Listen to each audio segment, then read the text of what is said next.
What's up, guys? My name's Michael and welcome to my YouTube channel. And before you continue watching, please hit the subscribe button and hit the like button because for more videos like these. If you like these videos, then click the like button and hit the subscribe button. If you don't like these videos, then hit the dislike button. I couldn't care less because I'm just here to teach you guys about algorithms and data structures. And today we're going to talk about sorting sets and selection. And we're going to go over Mergesort, Quicksort, studying sorts using the lower bound, how to find the time complexity for sorts, get sets and unions, the data structures, selection, how to select things for sorting.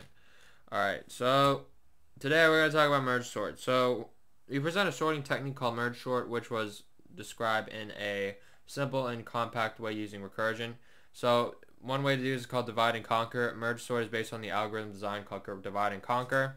It consists of doing these three steps actually. Divide the input size smaller than the first one's divide, right? If the input size is smaller than the certain threshold, like let's say 1 or 2 elements, solve the problem directly using a straightforward method and then return the solution. Otherwise, we divide the input size into 2 or more subsets. We recursively solve the subproblems associated with the subsets, and then we take all the solutions to the subproblems and merge them together. That's what divide and conquer is. Okay, so using divide and conquer, recall that in a sorting pattern, we are given a sequence of n objects and store them in a linked list or array list or whatever, together with some comparators defining a total order on these objects, right? We are asked to perform a ordered representation of these objects, so to allow for sorting of either representation, we describe our sorting algorithm at a higher level for sequences and explain the details needed to implement them for linked lists and arrays. So to sort an element of n elements using the divide and conquer steps, the Mergesort algorithm proceeds as follows. Divide if S is the set, right?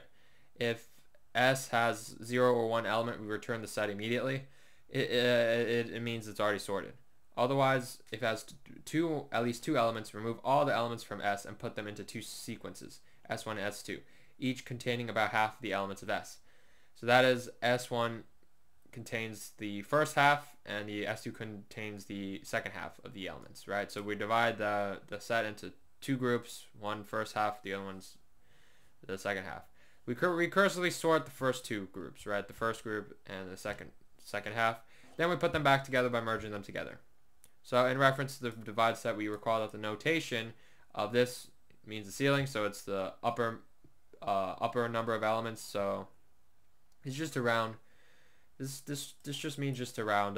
So like if there's an even number of elements, then we have to round down to find the middle number of elements. That's what this means.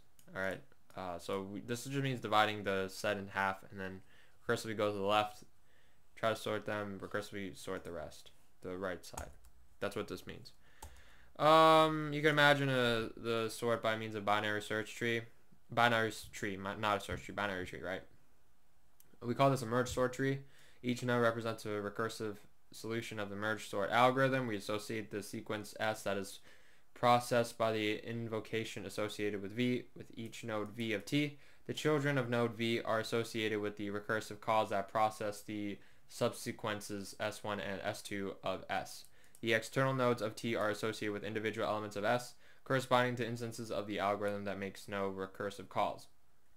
So to summarize this, execution of the Mergesort algorithm shows the input and output sequences processed at each node of the Mergesort tree. The step-by-step algorithm is shown below. The algorithm visualization in terms of the Mergesort tree helps us analyze the running time of the Mergesort algorithm, in particular since the size of the input sequence is half at each recursive call of Mergesort. The height of this Mergesort tree is about log of n. So we have these things and divide them and then divide them and divide them, and then on the right side divide them and then sort them. So we divide them all. Okay. So here we have the set and we keep dividing them in half, right? Then after that we sort each individual ones, right? We got to sort these. And then once we sort them, we put them back together. That's how these work. This Mergesort works. So we divide them until they're individual elements. Then we sort them by themselves and put them back together. We sort these, so divide this. So this was what? Okay, so this was 84, 85, 24, 63, 45, 17, 31, 96, 50. Divide them in half. Divide them. Okay, so now we're going to sort 85 and 24. So that's what they do here, because we kept dividing them. All right, so now they're individual. Now we sort them. So 24 goes in front of 85, so they do that here. 45 goes in front of 63, so they do that here. Then they put them together. Okay, yeah, so to put them together, they have to check if 24 is less than 45, so they have to put them together. So they have to recursively take this one, put that there, this one, and that, this one, that one, put that there. And then they do the same for the rest, and then they merge them together. Alright, this is just a huge diagram of what's going on. It doesn't matter. I basically told you how it works. You just keep splitting them and then just combine them together. Yeah. Whoa, it's a lot of visualization.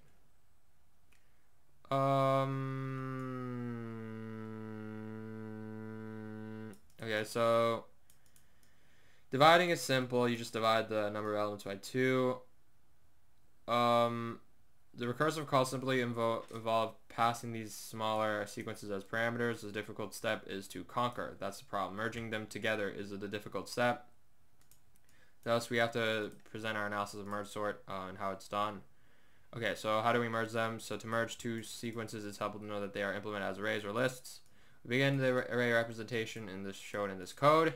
We illustrate a step in the merge of two sorted arrays here. So we have merge S1, S2, and the total set, right? Sorted sequences S1, S2, and an empty sequence S, all of which are implemented arrays. Okay, so we want to output the sorted containing the elements S1, S2 that are all sorted, right? So we're going to loop through them, the whole set of the bottom half, S1. S1's the bottom half, S2's the upper half, right? We're going to go through both of them. Okay, this is the merging part. If the element at each of them, right, S1 and at I is, if one of them is less than the other one, right? So we're going to loop through, this and this, right? If one of them is less than the other one, then we insert it back into, we copy the ith element S to the end of S. Okay, so we're going to insert it back to the set of S, and then we increment I.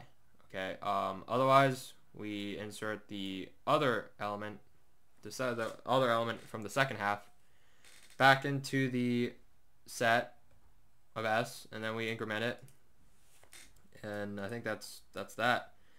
Now, while I is less than the size, this is the copying the remaining elements of S1 to S. We insert it back, and then we add one. While J is less than the size, we copy the remaining elements of S2 to S. So this is just merging the. So this is merging the S1, S2. So remember we divided the whole set of elements, right, into half. First half and the second half, right? And we sorted them out. This is just to merge them together. Merging them together is harder because you don't know which one's sorted based on merging them together, right? We saw that previously. So here, like, look, 2, 3, 5, 9, right? Like, if you want to merge them together, you have to put the 3 after 2, and then 5 has to be after 3, right? So that's the problem. So that's why the problem here is that they loop through the whole thing, right? And they check if each individual element is less than or equal to the other one. Then they insert it into this new set. So they insert, okay, so 2 is less than 3, right? So we're going to insert 2 into the new set, increment it. Then they're going to check the J is less than the set. So the 3 is 3 less than. Is 3 less than the? Wait. Yeah. Is 5 less than 3? No. Okay. So then they insert 3 into the set. Then they check is 5. Then they add 1 by J, and then they keep doing that pretty much. And that's how the merge sort works. Okay.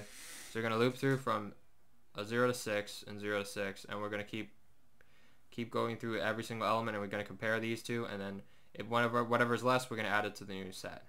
And then after that's done, we have to copy the remaining elements of S1 to S and S2. This is just to make sure that all our elements are copied over, because sometimes This would just copy all the elements that are less than each other into the set. So yeah, that's what they do here. So merging them, the main idea is to iteratively remove the smallest element from the front. Okay, so this is talking about using linked lists. So if it's used as a linked list, the main idea is to iteratively remove the smallest element from the front of one of the two lists and add it to the end of the output sequence S until one of the two lists are empty. Do this, you have to copy the remainder of the list to S. Okay, here's how they do it. Okay, so we know S1 and S2 are sorted, right? And then we have an empty sequence S implemented as the linked list. So while S1's not empty and S2 not empty, we're going to take the front and we check if it's less than the front of the second list that is sorted, right? S1's the lower half, S2's the upper half, right? You check if the front of them are sorted. If it is, we erase the front and we insert it. Otherwise, we insert the other part, S2's front, right? Because we check is S1's front less than or equal to S2's front. If it is, we insert S1 first. Otherwise, we insert S2 first. Then we have to add the rest of the elements just in case if we're not done. So yeah, that's how it works. We have to analyze the time of it. So depending on array base or linked list base, the loop would take over 1 time.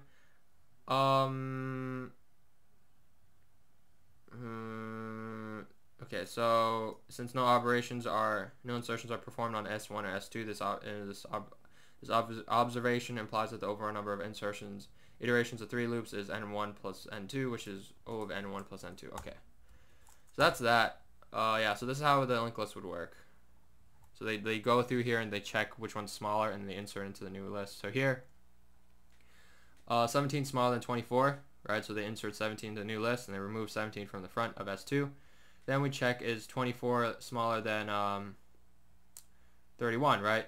And it is, so then we remove 24 from S1 and then we add it to the list, and then we just keep going that until these two sets are empty. Because we know S1 is the lower half that is sorted, because we divided all the elements to the individual elements, right? And then we sorted them together, but now we want to merge them together. So to merge them together, we have to loop through 2 of these and compare which one's the smallest one, and we add them into the new list and remove the smallest one. That's what they're doing here. Okay. Yeah. So let's talk about the running time of the merge sort. Now we have to give the details of the merge sort algorithm in both its array. Let's analyze running time. Merge sort algorithm, you could use a merge sort tree. We call the time spent at node VT the running time of the recursive algorithm associated with V, excluding the time taken awaiting for the recursive call associated with the children of V to terminate. In other words, the time spent at node V includes the running time of the divide and conquer steps, but excludes the running time of the recursion steps. So, in addition to we discussed that recursion to consist of merging two subsequences. Okay, so yeah, that's linked list. So let I denote the depth of node V. The time take is O of n over 2 to the I, since the size of his handle by recursive call with V is equal to 2 to the I. So this is talking about using a tree, I think, merge sort tree. So this would be the time. Simple observation notes for implies the overall time spent at the nodes of T is at depth I is this, which is O of n. You could also do that. So yeah, that's all the time complexity. The height is log n. Log n plus 1, we have O of 1. Okay. So yeah, this is just explaining how the time is log n here. The time per level is O of n. O of n. Yeah. Okay, let's talk about the implementation of merge sort. So here they're going to present 2 implementations of merge sort. One is for lists, linked list. One's for vectors. You have to use a comparator object for both of them. A comparator is a class that implements less than operator and overloads the parentheses sign. If the comparator is less, then you can implement it with less. Okay, yeah. Yeah. So this is the first part of the list-based merge sort. Insert back has been replaced with the STL components. Okay, so yeah, let's look at it. Okay, so here we have merge sort. They're using a list first. Is this a linked list? Yeah, this means a linked list. Okay, so what are they have a comparator less. Alright, the iterator is just this is just to make things easier to read. So if n is equal to, because n is equal to size, we get the size of the list. If it's less than 1, equal to 1 return. That means sorted. Okay, so we make two lists. We declare two lists. Alright, we iterate. We start at the beginning of S. Loop to the half of it. S1 pushback star. Okay. Star p plus plus. Okay, so this loop is just adding the. This is just creating your two lists. That's what they're doing. Alright, so they're having an iterator that points at the beginning, and they're just going to split our list into two lists. That's what they're doing. That's what they're doing here. This is just creating the list. Okay, so they copy the first half to S1, so that's the first half of the list. This is the second half of the list, and they're gonna clear the list, the main list, right? So they're just splitting it into two halves currently. Now we're gonna merge sort the lower half, and then merge sort the upper half, and then you merge them together. So they're gonna call it merge sort again, and that's just going to split the list, keep splitting it apart over and over again until it has size of less than or equal to 1, right? And they're gonna do that for the other part, and then they're gonna merge, call merge. So in merge, they take the two lists, right, and the empty list that they want to add to, and then they have the comparator at less. They're gonna loop through the two lists. Whatever's less than each other, they're gonna add it to the set. Yeah. So if P1's less than P2, like, so P1 is the element at the first list of S1, and P2 is the element at the second list of S2. So this is just going to basically loop through each element into the two lists, the lower half and the upper half, and then check which one's the smaller one. Whichever is the smaller one, they're gonna add that to the thing, right? That's what this if statement's for. Whatever smaller one, we're gonna add it to the set S, like the one that we're returning, right? The final set that we want. They're gonna do that. After that, they copy the rest of the iterator, not the iterator, copy the rest of the two lists just in case if you skip any of them. So yeah, that's what this merge sort is. Merge sort. It takes log n. It's faster than so this is a bit faster than the recursive list-based merge sort in practice, as it avoids extra overheads of recursive call node creation. The bottom up format. Okay, so the next one I think they're gonna. Okay, this is the recurrence relation. Oh my gosh. Okay.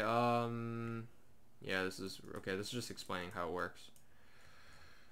Okay, let's talk about recursive merge sort recurrence equations. Okay, so this is just a way to analyze the time complexity of recursive algorithms. I kind of don't see why we it's not really that important, at least not in terms of like programming wise, but it's good to know. Okay, so you could deal with the recursive nature of the merge sort algorithms. First, we got to present analysis of the running time of merge sort. In doing so, we introduce the mathematical concept of recurrence equations or recurrence relations. We let the function denote the worst time complexity of merge sort on an input size of n. Since the merge sort is recursive, we can characterize functions t of n by the means of the equation where the function t of n is recursively expressed in terms of itself. In order to simplify our characterization of t of n, we focus our attention on the case where n is the power of 2. We leave the problem solving to asymptotic characterization, which still holds the general case as an exercise. We specify the definition as this. T of n is b if n is less than or equal to n1. 2t n over 2 plus cn. Okay, so this is a recursive relation.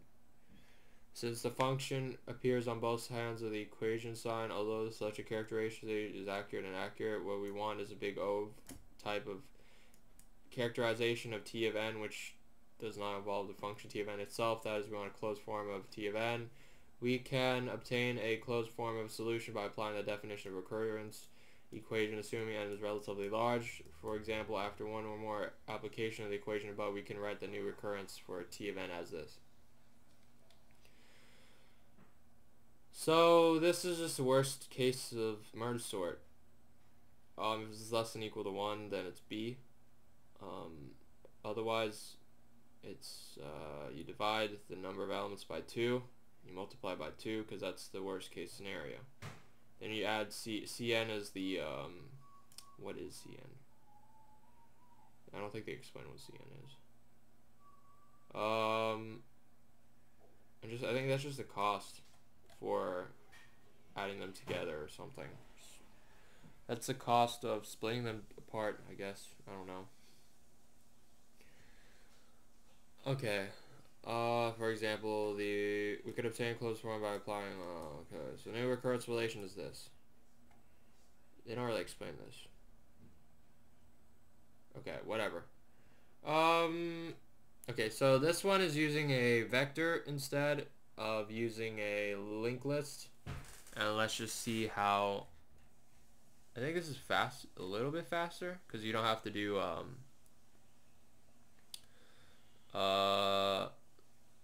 do you have to do no wait, let me see.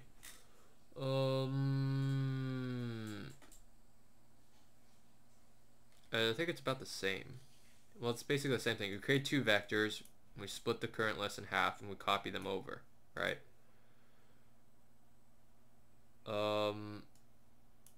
Well, wait, what are they doing?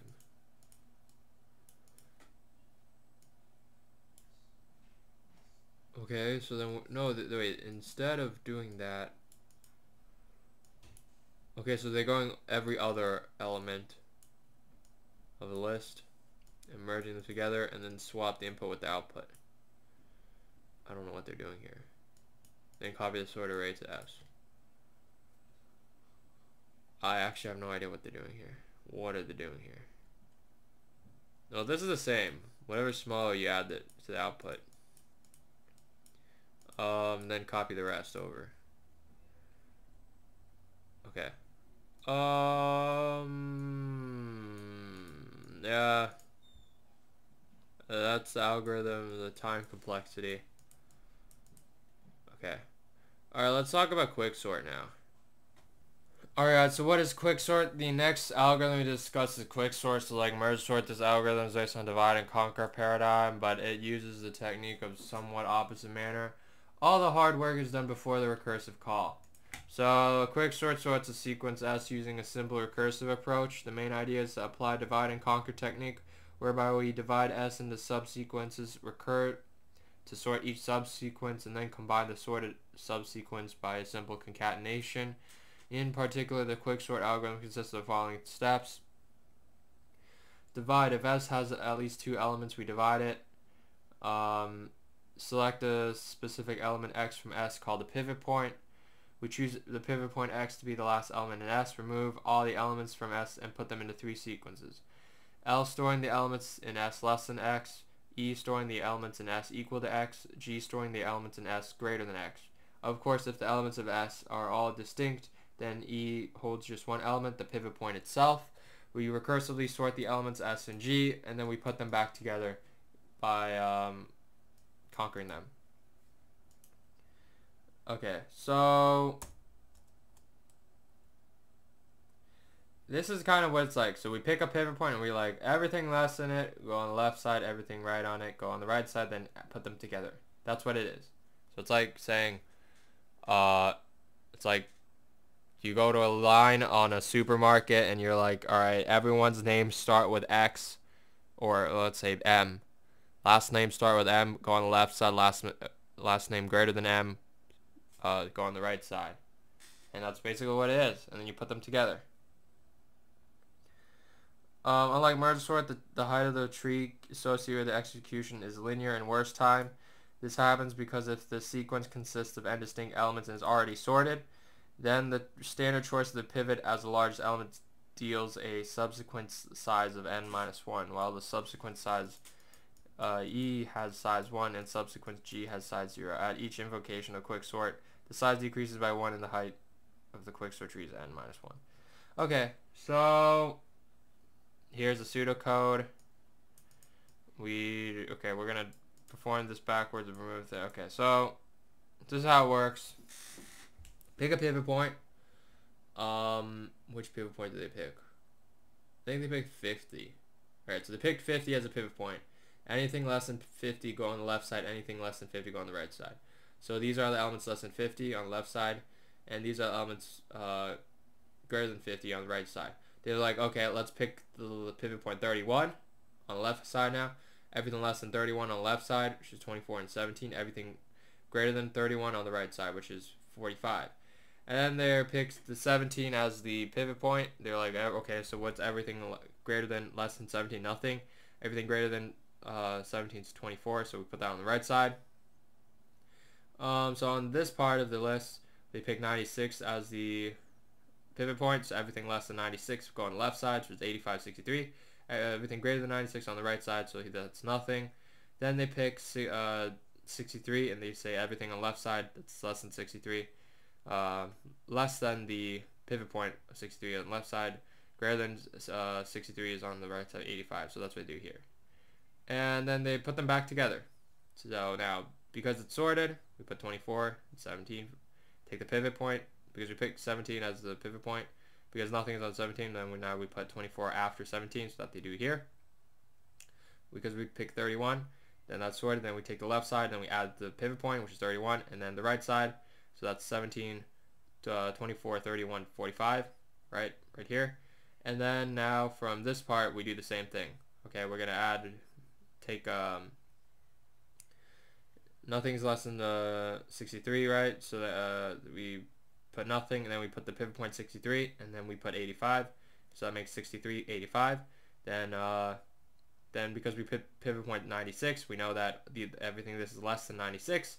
So we add our previous set, and concatenate that and plus the 96. And because we know nothing's greater on the right side, we add nothing. And then we do that the same thing for these two sets, and that makes it all sorted.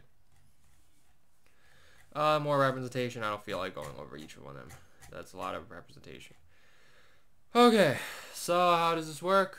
If the size less than or equal to 1, they return. We pick the pivot. Okay, they're gonna make the last element in the list the pivot. Okay, we let them be empty lists. L, E, and G are empty, while the set S is not empty. We go backwards and divide them into L, E, and G. So they're going to take the last element and check for the pivot. If it's less than the pivot, we add it back, right? Otherwise, we check if it's equal to the pivot, then we insert it into E. So E is going to be the pivot, L is everything less than, G is everything greater, right? If it's greater, we add it to G. So now we have the lists of everything less than, everything equal to the pivot, and everything after the greater than the pivot. So that's where we have L, E, and G. Okay. Then we recursively do the same thing on the left and the right, and then they're going to do that, add them back together. So now after you recursively do that left and right, we're going to check if L is not empty. Then we insert the element into S. Okay, we're going to insert it back into S, and we delete the front everything less than sign of all the elements that are the set. So L is everything less than it, right? So while the set of elements that are less than is not empty, we're going to insert it back into the new list. Okay, that's what we're doing. So this is just going to add all the elements that are less than the pivot into our new list. This is going to copy all the elements of our pivot position into the new list, and this is going to copy all the elements after the pivot into our new list. Alright, we're going to erase, that's what this does. Erase front just erases the front, so we're going to add it back to the list, and then we return it, the list. Okay. I'm going to drink a water, guys. Alright, guys, I'm actually going to skip the running time analysis of Quicksort because, well, I don't see a reason why you need to, but basically T has height log of n, and Quicksort runs at n log n time, okay? Alright.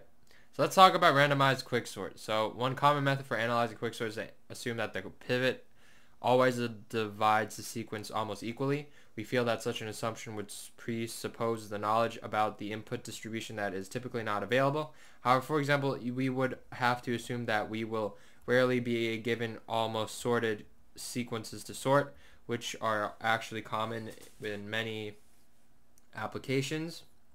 Fortunately, this assumption is not needed for us to match our intuition to Quicksort's behavior. So in general, we want to desire some way of getting close to the best running time for Quicksort. One way to do it is to, of course, for the pivot to divide the input sequence S almost equally. If this outcome were to occur, then it would result in a running time that is asymptotically the same as the best case running time. That is, having pivots close to the middle of the set of the elements leads to n log n running time for Quicksort. So picking pivots at random. So since the goal of the partition of Quicksort is to divide the section sequence S almost equally, let's introduce randomization into the algorithm to pick a random element of the sequence as a pivot. So instead of picking the pivot as the last element of S, we pick the pivot as a random element and the rest of the algorithm unchanged. The variation of Quicksort is called Randomized Quicksort. The following proposition shows that the expected running time of Randomized Quicksort on a sequence of n elements is n log n. This expectation is taken over all the possible random choices the algorithm makes and is independent of any assumptions about the distribution of the possible input sequences the algorithm is likely to be given. So we assume two elements of S can be compared to in O of one time. So consider a single sequence call of Randomized Quicksort. Let n denote the size of the input for the call. We say that this call is good if the pivot chosen in such sequence L and G have a size of at least n over 4 and at most 3n over 4. Otherwise, it is a bad randomization, right? So now consider the implications of our choosing our pivot uniformly at random. We note that n over 2 possible are good choices for the pivot for any given call size n of the randomized quicksort algorithm. Thus, the probability that any call is good is 1/2. Note further that a good call with at least partition a list of size n into two lists of 3n and n over 4. A bad call would produce the size of a call of n over -1. So now let's consider a recursive trace for randomized quicksort. This trace defines a binary tree T such that each node T corresponds to a different recursive call of the subproblem of the portion of the original list. So let V be in T as a size group I if the V's subproblem is greater than 3 over 4 I plus 1 over 4n, and let's analyze the time spent on the subproblem for a group I. So the expected time for working on all these subproblems is the sum of all the expected times for each one. Some of the nodes correspond to good calls, some of them correspond to bad calls. A good call occurs with probability 1/2. The expected number of consecutive calls we have to make getting good calls is 2. Moreover, notice that as soon as we have a good call for a node in size group I, its children would be in size groups I higher than I. Thus, for any element X from the input list, the expected number of nodes in size group I containing X and their subproblems is 2. In other words, the expected total size of all subproblems in size group I is 2n. Since the non-recursive work we perform for any subproblem is proportional to its size, this implies that the total expected time spent processing subproblems in a size group I is O of n. Number of size groups is log of 4/3 n, since repeatedly multiplying by 3/4 is the same thing as repeatedly dividing by 4 over 3, as the number of size groups is log of n. Therefore, the total expected time for randomized quicksort is n log n. Okay, so that's that. Let's talk about implementations and optimizations. So, sorting algorithm is in place if it uses only a small amount of memory to do the jobs, in addition to be needed for the objects being sorted themselves. The Mergesort algorithm described above does not use optimizations, and making this in place seems to be difficult. In-place sorting is not inherently difficult, however, for as with heap sort, quicksort can be adapted in place. This is a version of quicksort that is used in most deployed implementations. Performing the quicksort algorithm requires a bit of ingenuity. However, for we must use the input sequence itself to store the subsequences for all the recursive calls. We show an algorithm in-place quicksort, which performs in-place quicksort in code fragment 11.6. Algorithm in-place quicksort assumes that the input sequence S is given as an array of distinct elements. The reason for this restriction is explored in the exercise 11.15. The extension to the general case is discussed in 11.9. So in-place quicksort, an array S of distinct elements, integers A and B. We're going to output an array originally from indices from A to B, inclusive sorted in non-decreasing order from indices A to B. So if A is greater than or equal to B, then we return. Then we pick a pivot. We're going to scan forward, scan backward. While the element is larger than the pivot, we we increment, find an element smaller than the pivot, we decrease, then we swap the elements at S and I and S of R, and put the pivot in its original place, and then we do the recursive calls. So after this done, the sorted subarrays are always consecutive. So yeah, that's what this is doing. Find an element larger than the pivot, find an element smaller than the pivot, which that's what it's doing here, and then swap them. And then you call it again with the recursive call with one after the element and the other part of the pivot. So in-place quicksort modifies the input sequence using element swapping and does not create subsequences. Indeed, a subsequence of the input sequence is implicitly represented by a range of positions specified by a leftmost index L and a rightmost index R. The divide step is performed by scanning the array simultaneously L and R backward, swapping pairs of elements that are reversed order. When these two indices meet, the subvectors L and G are on the opposite sides of the meeting point. The algorithm completes by recurring on these two subvectors. So quicksort reduces the running time caused by the creation of new sequences and the movement of the elements between them by a constant factor. It is so efficient that the STL's sorting is based on quicksort. So we have two things, L and R, less than and on the right side, and then you just keep going until you go to the beginning of your pivot point, and then you swap them. Whoever's smaller, you swap them, and that's how it works here. So this is better than dividing our thing into subsequences, like dividing our set into individual sets. This is better. Here's how you could do it. So quicksort, if the size is less than 1, then we just reach return, and then but otherwise we call this our helper method. All right, this takes in size minus 1. It takes in 0 and S. 0 is the 0 or left. Okay, so 0 is A. B is size minus 1, so the last part of so 0 is the starting place that we're going to go through. Size minus 1 is the last element of the list, the index of the last element of the list, and less is the comparator, right? And S is the set and their set.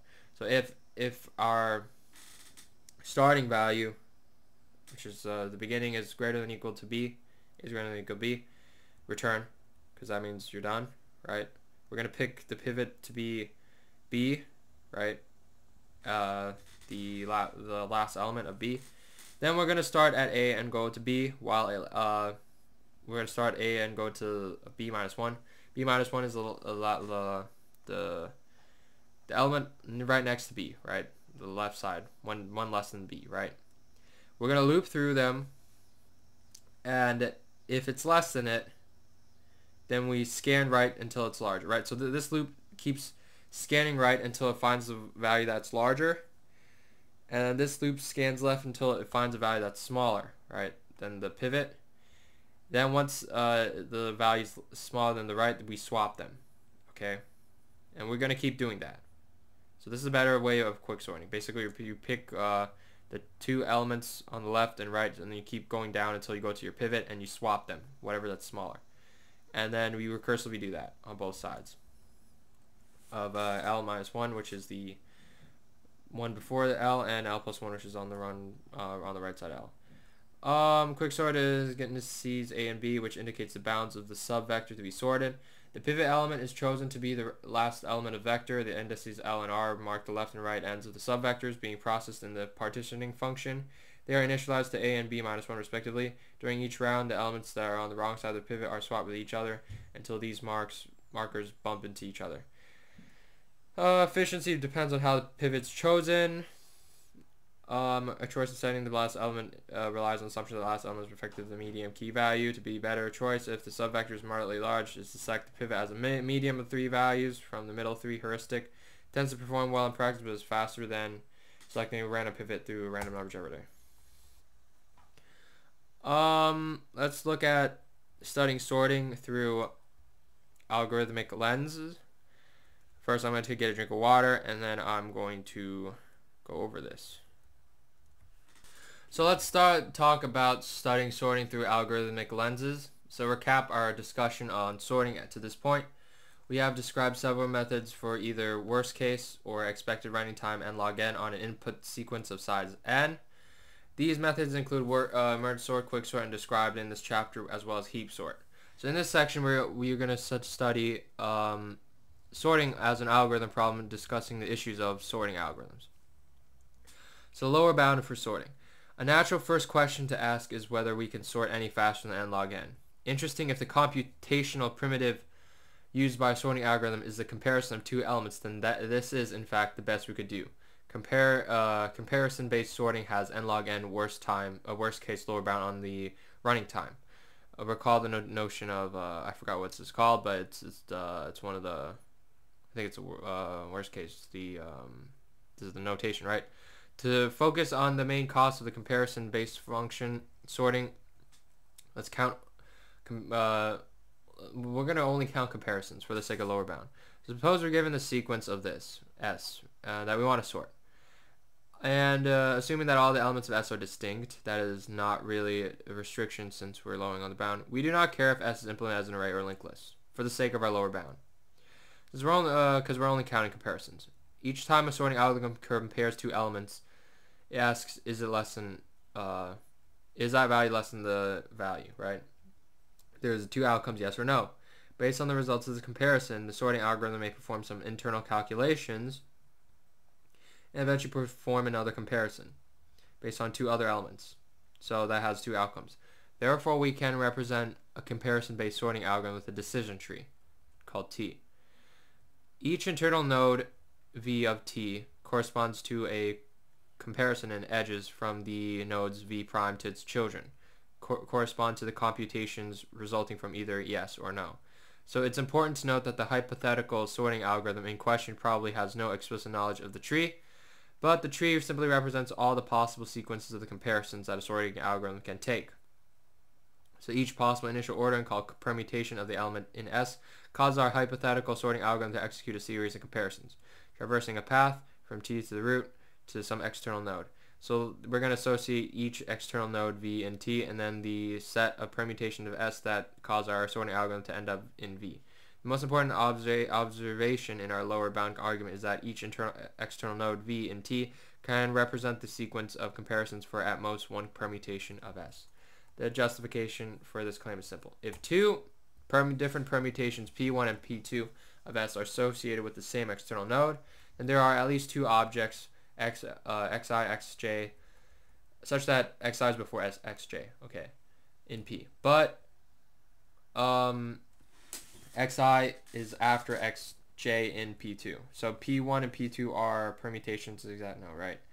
So at the same time, the output associated with V must be a specific reordering of S, with either xi or xj appearing before the other. But if P1 and P2 both cause the sorting algorithm to output the elements of S in this order, then that implies that there is a way to trick the algorithm into outputting xi and xj in the wrong order. So this cannot be allowed by a correct sorting algorithm. Each external node of T must be associated with exactly one permutation of S. We use this property of the decision tree associated with a sorting algorithm to prove the following result. Running time of any comparison-based sorting for sorting n sequences n log n in the worst time. The running time for comparison-based sorting must be greater than or equal to the height of the decision tree T associated with this algorithm as described above. By the argument above, each external node in T must be associated with one permutation of S. Moreover, each permutation of S must result in a different external node of T. The number of permutations of n objects is n factorial.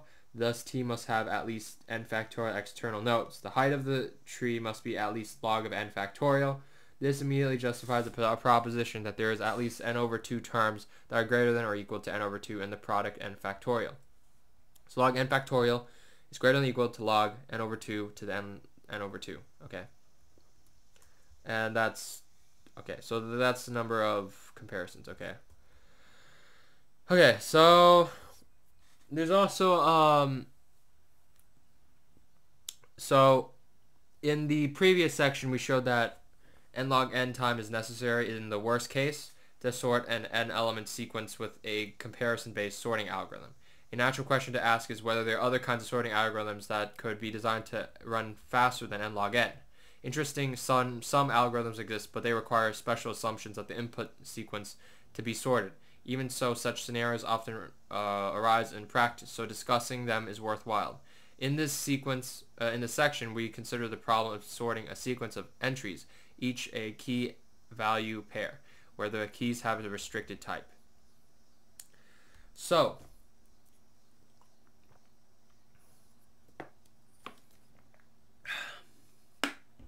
we're going to talk about bucket sort. So consider a sequence S of n entries whose keys are integers in the range 0 to n minus 1. For some integer, n is greater than or equal to. Suppose that the S should be sorted according to the keys of the entries. In this case, it's possible to sort S in n plus n time. So n is the, what is n? Oh yeah, number of elements, I think. It might seem surprising, but in this implies, for example, that if n is O of n, then we can sort S in O of n time. Of course, the crucial point is that because of the restricted assumption about the format of the elements, we can avoid using comparisons.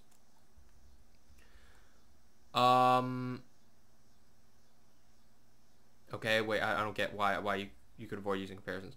The main idea is to use an algorithm called bucket sort, which is not based on comparisons, but on using keys as indices into a bucket array that has cells in indices from 0 to n minus 1. Each entry with a key k is placed in the bucket, which itself is a sequence. Okay, after inserting each entry into the bucket, we can put the entries back into S in sorted order by enumerating the contents of the bucket, B is 0, B1 up to Bn minus 1 is order. We describe the bucket sort as here. So here's bucket sort. We have a sequence of S entries with integer keys in the range O n minus 1. Sequence S is sorted in non-decreasing order of the keys. So let B be an array of n sequences, each of which is initially empty for each entry in S. So we're going to have a key and have we're going to remove an element from the S and insert at the end of the bucket sequence. And we're going to give it a key. Okay? So S is an entry with integer keys. Okay, so it has keys, right? We're going to remove it and insert at the end of the bucket sequence B of k. So then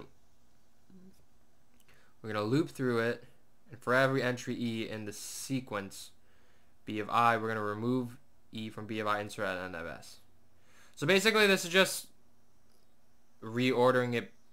Wait, but you don't need to do keys? Oh, okay. Okay, I think I know what they're saying. So here, what they're saying is that, let's say I have numbers. Let's say I have a let's say I have a bunch of numbers like 8, 9, 10. This is in order. That's really bad. Okay. Let's say I don't have this. Okay. I need to delete this. Okay. Let's just say for hypothetical purposes, right? I have let's say I have 100, 68, 1000, and 70. So what they're saying is that, okay, because we have keys, right? We're just gonna put this into an array where each bucket represents the specific value. So like if I have like, let's say this has like 1,000, like 1,000,000 elements. 1,000,000. 1,000,000. Okay, let's say that there's 1,000,000 elements. Then what I'm gonna do is I'm gonna put 100 inside. The 100th element of this array is gonna have 100. Then I'm gonna say, okay, 68 element is gonna have 68. Then I'm going to have the 1,000th element is gonna have 1,000. And then the 70th element is gonna have 70. Let's just skip a bunch. So there's gonna be 70, and then we can skip a bunch. Skip. Well, technically you don't really need to do anything. You don't have to do any comparison. After you put all these things in the bucket, you just have to loop through your whole array. And then boom, you have 68, 70, 100, 1,000. Yeah, so that's basically what bucket sort is. Because you already have the keys, you just put them in a bucket, and then you already know it's already in order, right? Because your keys, you just have your array that has the keys are already in sorted order. So that's what they're saying. It's easy to see that bucket sort runs at O of n plus n time and uses O of n plus n space. Hence, bucket sort is efficient when the range of n of values for the keys is small comparison to the sequence size n. Say n equals to O of n or n equals to n log n. Still, its performance deteriorates as n grows comparison to n. So an important property of the bucket sort algorithm is that it works correctly even if there are many different elements with a key. Indeed, we described it in a way that anticipates such occurrences. Okay, now we're going to talk about stable sorting. So when sorting key value pairs, an important key issue is how equal keys are handled. So let S be equal to that, be a sequence of such entries. We say that a sorting algorithm is stable if two entries of S, such that k of I is equal to k of j, and k of xi precedes k of j in S before sorting. That is, I is less than j entry k of I x of I also precedes the entry k of j x of j after sorting. Stability is important for a sorting algorithm because the applications may want to preserve the initial ordering of the elements with the same key. So what does that mean? This is just saying that given two entries of S, if they have the same keys, then their values precede each other during the before the sorting. That's what this is saying. That each value for the key precede each other. So each value is less than each other. So if I have the same key like 1 1, then the value 2 has to go before 3 before sorting. That's what they're saying. Stability is important for a sorting algorithm because applications may want to preserve the initial ordering of the elements with the same key. Our informal description of the bucket sort does not guarantee stability. That is, this is not inherent in the bucket sort method itself. However, we can easily modify our description to make bucket sort stable while still preserving its O of n plus n running time. Indeed, we can obtain a stable bucket sort algorithm by always removing the first element of the sequence and from the sequences b of I during the execution of the algorithm. Okay, let's talk about Radix Sort. One of the reasons that stable sorting is important is that it allows the bucket sort approach to be applied to more general contexts than to sort integers. For example, that we want to sort entries with keys that are pairs, where k and l are integers in the range for some integer n.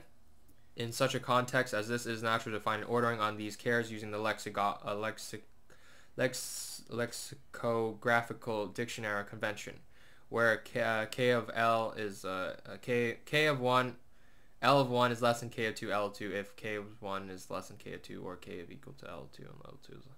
So okay, so this is basically saying that if you have the same key, okay, if the key is less than the second key, or if they're equal to, then their value has to be less than each other. That's what they're saying. That's the ordering.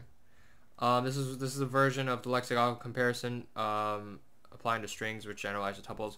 Radix Sort algorithm sorts a sequence S of entries with keys that are pairs by applying a stable bucket sort on the sequence twice, first using one component of the pair as the ordering key and then using the second component.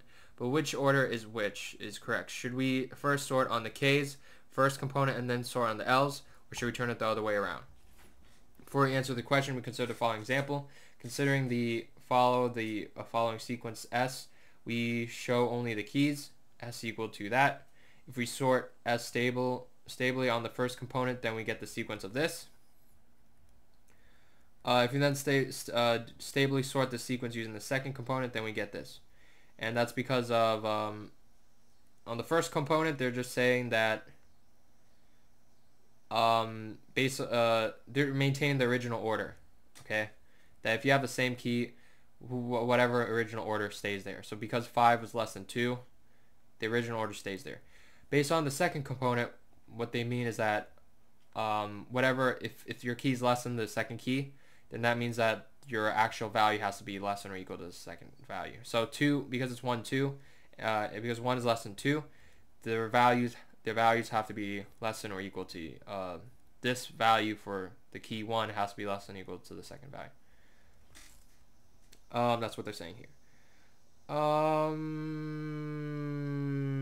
Yeah. Okay, so we're going to compare sorting algorithms. At this point, it might be useful for us to take a breath and consider all the algorithms we have studied in this book to sort n element vector, node list, or general sequence. We have to consider running time and other factors. We have studied several other methods such as insertion sort, selection sort that have O of n squared time behavior in the worst case and average case scenario. We also have studied multiple methods that have n log n behavior such as heap sort, merge sort, and quicksort. Finally, we have studied a special class of sorting algorithms, namely bucket sort, radix sort methods that run in linear time for certain keys.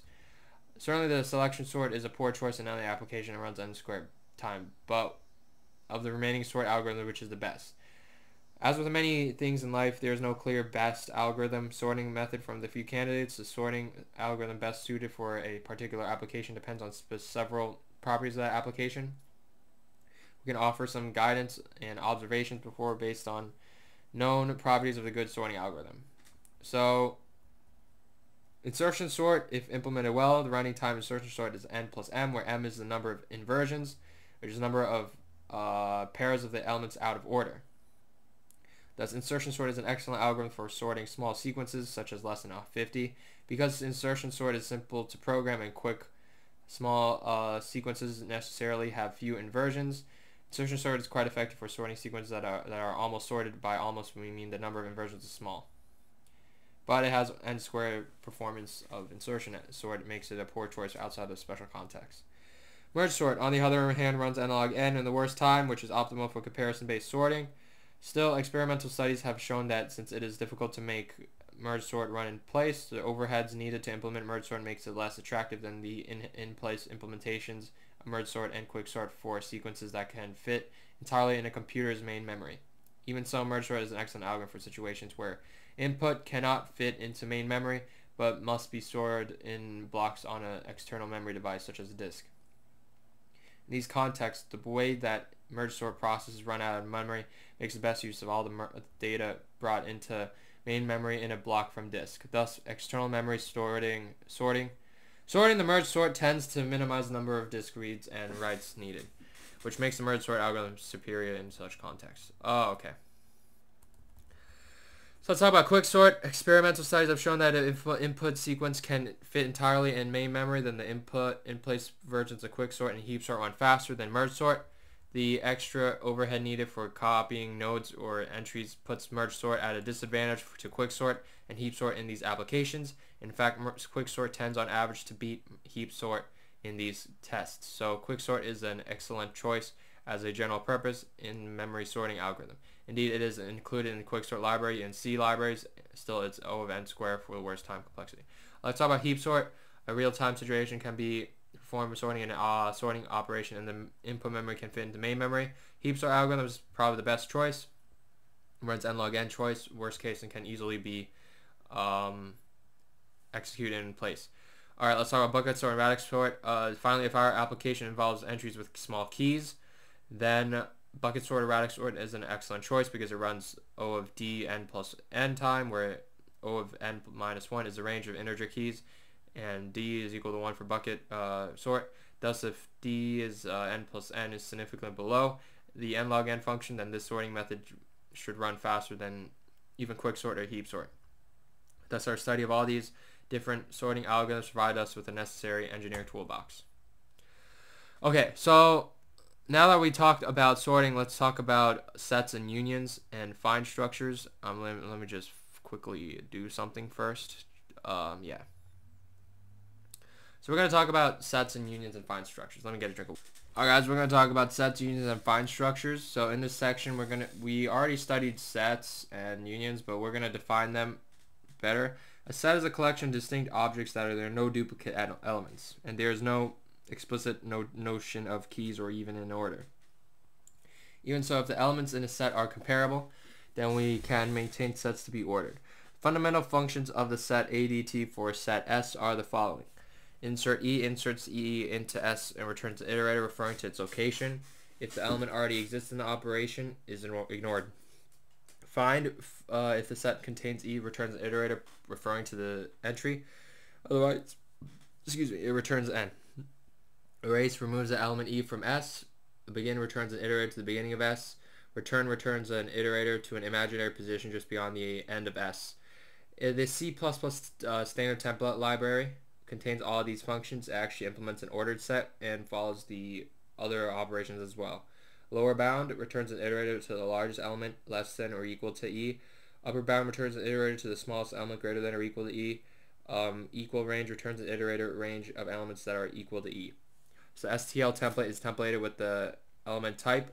As with the other STL classes we have seen so far, the set is an example of an as an example of a container, and hence supports access by iterators. In order to declare an object of type set, it is necessary to first include the definition of set. The set is part of the std namespace, and hence it is necessary either to use std set or to provide an appropriate using statement. STL set is implemented by adapting an ordered map and a red-black tree. Each entry has a property that the key and element are both equal to E. That is, each entry is the form EE. Our mergeable sets and the template method pattern. So let's explore a few extensions of the ordered set abstract data type that allows for operations between pairs of sets. This also serves to motivate a software engineering design pattern known as template method. So first we recall the mathematical definition of union, set, and intersection and subtraction. So union is all the objects in A or all the objects in B. A union B, so it's all the objects X is in A or X is in B. Intersection is all the objects that are in X and they're also in B. And the subtraction is all the objects that are in A but they're not in B. Okay, so most internet search engines for each word X in their dictionary database, a set WX of web pages contain X, where each web page is identified by a unique internet address. When presented with a query for a word X, such as a search engine need only to return the web pages in the set WX sorted according to a proprietary ranking of the page importance. When presented with a two-word query for words X and Y, such as a search engine must first compute the intersection between WX and WY, and then return the web page with the resulting search set sorted by priority. Several search engines use the set intersection algorithm described in this section for this computation. So here are the fundamental methods for the mergeable set ADT. So the fundamental functions of the merge set ADT acting on set A are as follows. Replace A with the union A and B, that is execute A union B, excuse me. Sorry, yeah, that was my fault. Replace A with the intersection of A and B, that is execute A is now the intersection of A and B. Subtract, replace A with the difference between A and B, that is execute A equals A minus B. So a simple mergeable set implementation, one of the simplest ways to implement a set is to store its elements in an ordered sequence. This implementation includes several libraries for the generic data structure. So therefore, let us consider implementing the set ADT with the ordered sequence.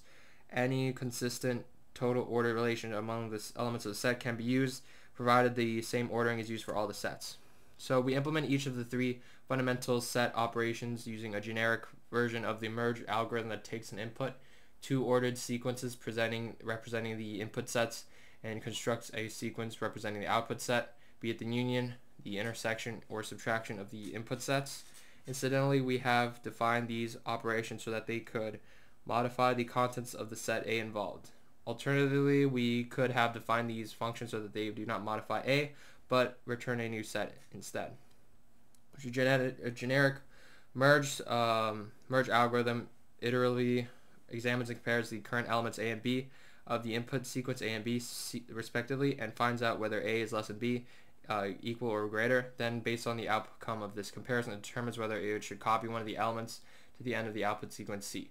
This determination is based on the particular operation we are performing, be it union or subtraction. For example, in a union, we would do, if it's less than B, then we copy A to the end of C and advance to the next element. If it's equal, we copy A to the end of C and advance to the next element to B. If it's greater, we copy B to the end of C and advance to the next element.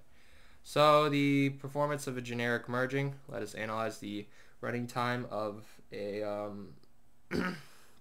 running time of generic merging, and that's basically at each iteration we compare the two elements of the input sequence A and B, possibly copy one element to the output sequence and advance the current element of A and B or both, assuming the comparing and copying elements take O of 1 time. Their total running time is O of NA plus NB, where NA is the size of A, NB is the size of B. That is, the generic merging takes the time proportional to the number of elements. Thus, we have the following proposition. The set ADT can be implemented with an ordered sequence in a generic merge scheme that supports the operations union, intersection, and subtract in O of n time, where we denote them as the sum of sizes of the sets involved. Generic merging as a template method pattern. So the generic merge algorithm is based on the template method pattern. Template method pattern is a software engineering design pattern describing a generic computation mechanism that can be specialized by redefining certain steps. In this case, we describe a method that merges two sequences into one and can be specialized by the behavior of three abstract methods. Class merge provides a C+ implementation of the generic merge algorithm. This class takes no data members. It defines a public merge which merges the two lists and stores them into result C. Provides three virtual functions A, B, and from both these are pure virtual functions and are over in the subclasses of merge. However, to have a desired effect, function from A specifies the action needed to take to the next element of the merges A from A. Similarly, from B specifies the action needed for the next element that is selected is from B. Finally, from both is the action needed to take when the two elements A and B are equal, hence both are to be selected. So here we have the template merge. Merge has the list type of this, which basically helps you redefine list. It has the generic merge function, and it has these virtual methods to take in a list A, list C, list A, B, and C, and from B. Okay? The function merge, which is presented in the code, performs the actual merger. It is similar to the list-based merge operation given in the code fragment 11.3. Rather than simply take an element from list A or B, it invokes the virtual functions to perform the specified task. The final result is stored in list C. So here we loop through the beginning of both of these set lists. If it's less than, we take from A, right, and add it to C. If it's equal, then we take from both and add it to C. Otherwise, we take from B and add it to C. Alright, and this takes the rest of it. It's kind of like the same thing as merge sort. Let me go to the next one. To convert merge into a useful class, we provide definitions for the three auxiliary functions from A, from B, from C. In class merge sort, merge copies every element from A and B into C, but does not duplicate any element. In class merge intersect merge, merge copies every element that is in both A and B onto C, but throws away elements in one set but not the other. Subtract merge copies merge every element that is in A and not in B into C, as you can see here. Let me just yeah. So these are the operations. Okay. Yeah. So we're going to talk about partitions. A partition is a collection of disjoint sets. Yeah. We define the definitions for the partition using the objects each store an element X. The partition supports the following functions: make set, union, and find. So basically, what is make set? Make set creates a singleton set containing the element X and returns the position storing X in the set. Union returns the set A and U, destroying the old A and U. Find returns the set containing the element in position P. So a simple implementation of a partition with a total of n elements is using a collection of sequences, one for each set, where the sequence for a set A stores the set positions as its elements. Each position object stores a variable element which references to its associated element X and allows the execution of the element function of O of 1 time. In addition, we also store the variable set in each position, which references the sequence storing P, since this sequence is representing the set containing P's element. Thus, we can perform operation find P in O of 1 time. Likewise, make set also takes O of 1 time. The operation union AU requires that we join two sequences into one and update the set references. We choose to implement this operation by removing all the positions from the sequence with smaller integer size and inserting them into the sequence with a larger size. Each time we take a set position P from the smaller set S and insert into the larger set T, we update the set reference for P to now point to T. Hence the operation union takes time O of minimum B, which is O of n, because in the worst case A is equal to B, which is equal to n over 2. Nevertheless, as shown below, A amortized analysis shows implementation much better than the worst case scenario. So here we have so what do they do? So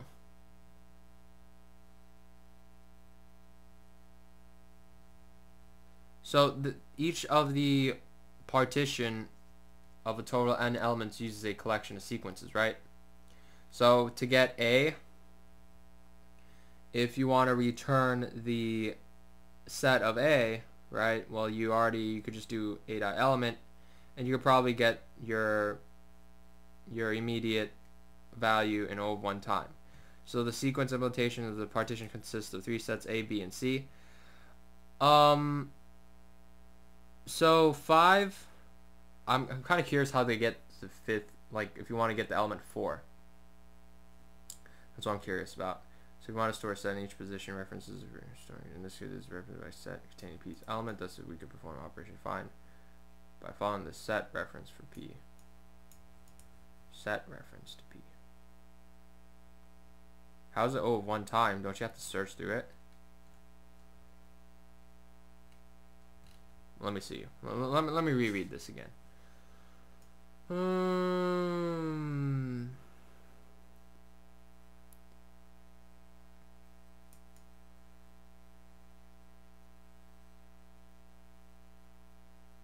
Oh, okay. So each of the elements in the set has like a position of where it is at in the set. So that's why you could have like each position object. So it stores a set position as its elements, right? So then each position stores an element which references to the element in the set.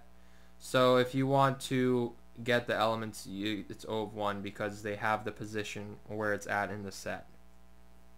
That's what they're saying. I don't see, it's basically an array that has no duplicates, I guess. I don't know. Okay. The performance of a sequence implementation. The performance implementation above is simple, but is also efficient, as the following theorem shows. Performing a series of n make set, union, and find operations using the sequence-based implementation above, starting from an initial empty partition, takes O of n log n time.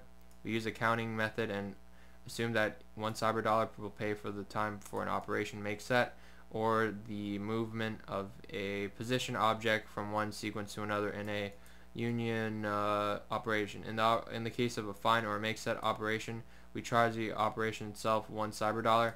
In the case of a union operation, however, we charge $1 for each position that we move from one set to another. Note that we charge nothing to the union operation themselves. Clear the total charges the find and make set operations add up to O of n. So consider then the number of charges made to the positions on behalf of the union operations.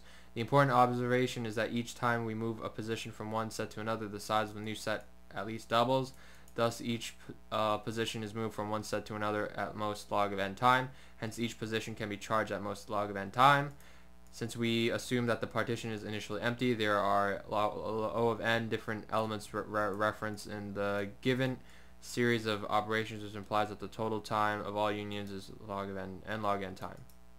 Mars makes that is the total time divided by the number of operations this time. Okay, so log of n. Okay.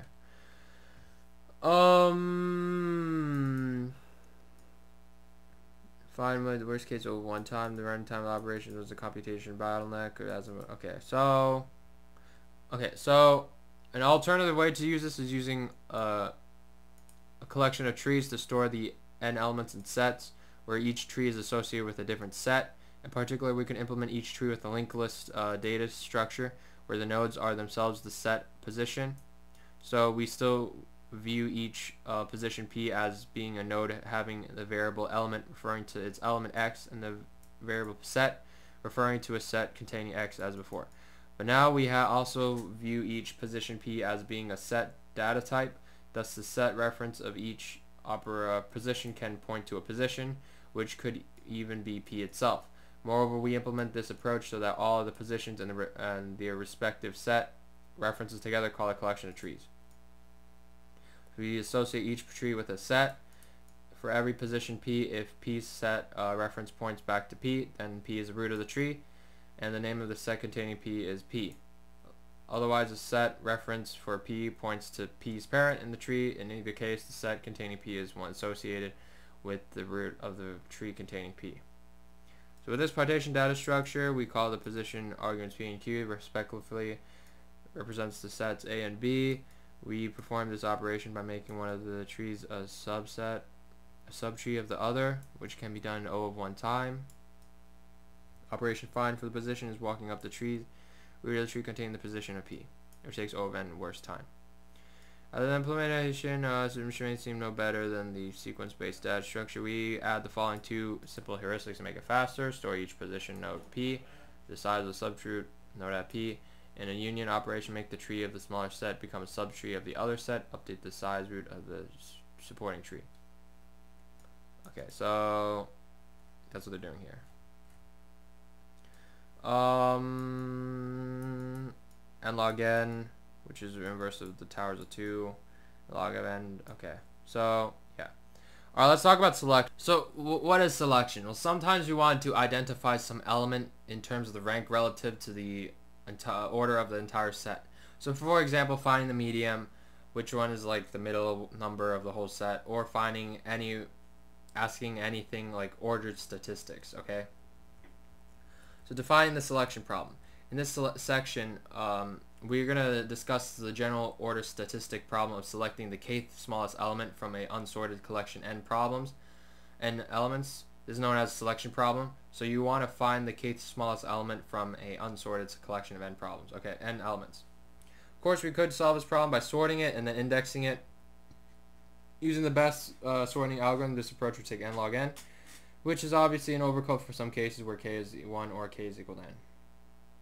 Because we could easily solve the selection problem for whatever values of k in O of n time. Thus, a natural question to ask is whether we can achieve O of n time for all values of k, including the interesting case of finding the median. So there's one thing you could do: prune and search. This may come up as a small surprise, but we want to solve the selection problem O of n for any value of k. Moreover, okay, so they're saying that you could solve this problem just by an O of n time by just looking through them, right? The technique we use to discuss this is called a prune and search, or decrease and conquer. In applying this design pattern, we solve a given problem that is defined on a collection of n elements by pruning away a fraction of the n objects, recursively solving the smaller problem. When we have finally reduced the problem to one defined on a constant size collection of objects, then we solve the problem using some brute force method. Returning back all the recursive calls completes the construction. In some cases, we can avoid using recursion, in which we could simply iterate through the prune and search reduction until we could apply brute force method and stop. Incidentally, the binary search method is an example of prune and search. Okay, so in applying prune and search pattern to the selection problem, we can design a simple practical method called randomized quicksort for finding the kth smallest element in an unordered sequence of n elements, on which a total order is defined. Randomized quicksort runs in O of n time, which taken over all the possible random choices made by the algorithm. This expectation does not depend on whatsoever on any randomness assumption about the input distribution. We note that the randomized quicksort runs in O of n squared time.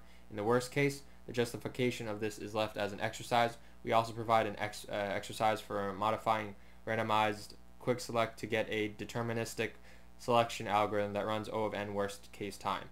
The existence of this deterministic algorithm is mostly of the theoretical interest. However, since the constant factor hidden by the big O is relatively large in this case.